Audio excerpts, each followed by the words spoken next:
You're watching once again a YouTube video presentation of the University of Wyoming Center on Aging. I'm Scott Veach. I'm your host, and on this program we'll be discussing topics of interest for caregivers of loved ones with dementia. We hope that you will subscribe to the channel and you'll hit that thumbs up like button. Both of those actions help the channel to grow and allow us to reach more people. And if you'll tap that notification bell, you'll be alerted each time we upload a new program. And now, this is Once Again. My guest today is Jeff Grant. He is the Unintentional Injury Prevention Coordinator with the Wyoming Department of Health. And we're going to be talking today about falls, who's at risk, what to do if you have fallen, how to talk to your physician. A lot to cover today in just a short amount of time. Jeff, thanks so much for being with us today. You spoke with our Wyoming Dementia Together group back at the end of January, and covered a lot of great information. And so we wanted to bring you back for kind of a second go-round to make sure that we had the information available on a permanent basis to anyone who might be of interest in that, might have an interest in that topic. So let's talk a little bit about sort of general terms. One of the handouts that you had was called Fast Facts About Falls. And maybe people don't think about that, but how common is it? Like, how many falls do we have each year, and common related injuries, that kind of thing? Well, there's probably about 30 to 35% of older adults, 65 and over, fall every year. So it's a lot more prevalent than we actually think it is. So one of the fast facts talks about what are the risks in falls, who is at risk. And there's lots of different factors that we look into it. You know, do they have arthritis? Do they have diabetes, chronic pain? How old are they? Foot disorders, are they the medication make them dizzy? Lots of different factors that fall into that. And there's roughly about $60 billion spent on falls every year in the medical profession. So it's very expensive to fall down with people that if they get a traumatic brain injury and they're in the hospital, you know as well as I do how expensive being in a hospital is. So it's a lot more prevalent than we really think it is. One of the first questions that comes to my mind is, how do we know if a fall is serious enough to be concerned? If you get up and trip over your shoelaces, is that a fall, or, how do we know? Basically, as a former EMT paramedic, I always say take precautions, err on the positive side. If you fall and think you might be hurt, go get checked out regardless. Now, when you're younger and you fall down, obviously, if nothing hurt, broken, we're not going to do that. But as we get older, a lot of times we think that we don't need to get stuff checked out. Well, maybe we do. I recently just had a fall that I didn't think I was hurt when got checked out. Yeah, I had a little bit of a slight fracture. So it's one of those that err on the side of precaution. I remember just talking about this brings to mind a personal experience. This was probably, 15 or 20 years ago. It was in the middle of winter, and I got up in the middle of the night, and I got up too quickly. And the next thing I knew, I was lying on the floor in the hallway outside the bedroom.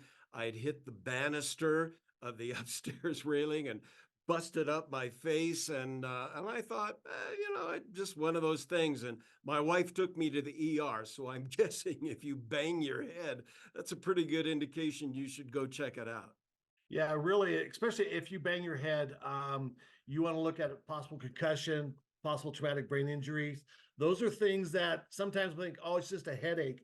When I talk to kids about traumatic brain injuries, Scott, when you and I were young, and I don't know if you played football, but in high school football, back in the 70s and 80s, if we got a concussion, it was considered you got your bell rung. Yes. So you go sit on the sidelines, you come back in. Well, now they take it very seriously. You have to go through a concussion protocol to make sure that you do not have a concussion before you're allowed to come back in. Now, a lot of that is due to lawsuits from parents, from schools, and all that, but they're really erring on the side of precaution now, so Mhm. which is good. You know, when I'm just again just brings to mind one of my favorite books because I am a big sports fan and a big football fan. One of my favorite books is Instant Replay by Jerry Kramer of the Green Bay Packers, and he wrote a very famous book about the diary of one of his seasons playing for the Packers back in the mid '60s. And I read that book at least once a year, and in it are probably 8 or 10 casual references to himself or other players who got their bells rung. I mean, it was just a common thing. Yeah. And I wonder what was the tipping point. You mentioned lawsuits, and of course that does come into play, but it makes me wonder. Wow, things can't be all that different today than from what they were back in the '60s and '70s, like you mentioned. Well, they're not, the injuries so much aren't different, but the advancements in medication has. So now, back in the 60s, we really couldn't do MRIs and do brain scans like we can now. Now you can actually do a brain scan and see the injury to the brain, where back in the 60s, x-rays didn't show that. So they couldn't see that stuff back then like they can now. So it's, now with the advancement of medicine, it's a lot better. What are we mentioned head injuries, but what are some other common fall-related injuries that people might suffer? Hip fractures are the second Mhm. biggest one.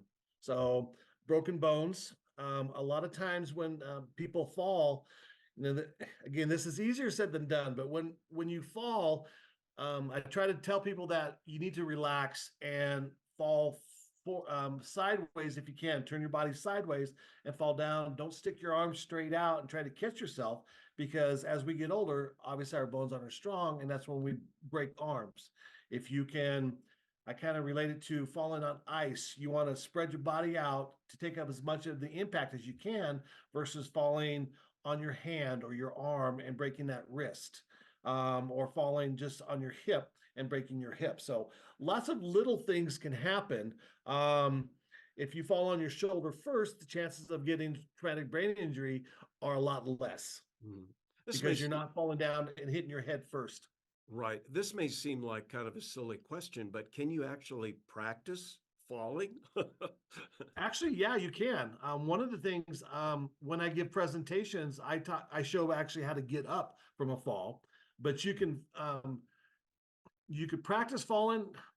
It's kind of a double edged sword. I don't Yeah, want anybody to yeah, fall and hurt themselves, but right. if you kind of read about it, and again, when we fall, it's easier said than done that you should do this. Well, when you fall, your natural reaction is to catch yourself or brace yourself. So it's kind of a double edged sword. Is it sort of related to how in martial arts classes, I wonder, one of the first things they teach you is how to fall, how to land. And Yeah. so, yeah, that's similar thing. Are there are there groups that are more at risk? You mentioned age factors and things like that, but I'm thinking um, as far as it relates to our group and dementia patients, are they maybe more at risk, or are there other factors that come into play? Well, really, the big factor is goes again with excuse me, with age, with different diseases, medications that they're on, dizziness. Are they on blood thinners, stuff like that, that will um, elevate the risk factor, so to speak. But as we get older, the tendency that once muscle atrophy sets in and we're not as strong as we used to be, then we kind of have more of a tendency to that. My mother-in-law, who had Alzheimer's dementia, we noticed that a lot of times, her shoes wouldn't be tied, and so walking with her shoes untied increased the risk factor. And when she was in a different location, the furniture wasn't what she was used to, so the fall factor increased then as well. So there's lots of little factors that could be taken into consideration. There's a lot other factors that we want to talk about too, including talking with your physician and what to do after you've had a fall, when to be concerned, things like that. And this is actually going to be a two-part program, so we will get to that in a moment. But before we wrap up part one, tell us a little bit about the website. I know that you mentioned in your presentation, thinkfirst.org. What kind of information is available there? So Think First is an evidence-based program. The nice thing about Think First is there's different modules for every age group. So they actually have modules for infants that you can talk about SIDS, small children wearing bicycle helmets, teen driving, stuff like that. But they also have one for older adults that talks about falls and falls prevention. It's a great resource that you can get a lot of little information. But there's so many different resources out there. CDC has some great resources for falls prevention. AARP has some great resources for falls prevention. If you just get on and Google falls prevention, you'll get just a list of different websites that you can go to. But Think First is a program that I actually paid for and go around the state of Wyoming and teach. So we want to direct people to that as well. We'll have the link in the description box below. Thinkfirst.org is the website. Our guest is Jeff Grant. He is an unintentional injury prevention coordinator with the Wyoming Department of Health. A lot more to talk about, and we'll be getting to that in part two. So we invite you to stay tuned for that. It'll be coming up a couple of weeks to be posted after this one. You've been watching once again a YouTube video presentation of the University of Wyoming Center on Aging. We hope, if you haven't done so already, that you'll subscribe to the channel and hit that thumbs up like button. Both of those actions help the channel to grow and allow us to reach more people. And if you'll tap that notification bell, you'll be alerted each time we upload a new video. Thanks so much for being with us. I'm Scott Veach. We'll see you again next time.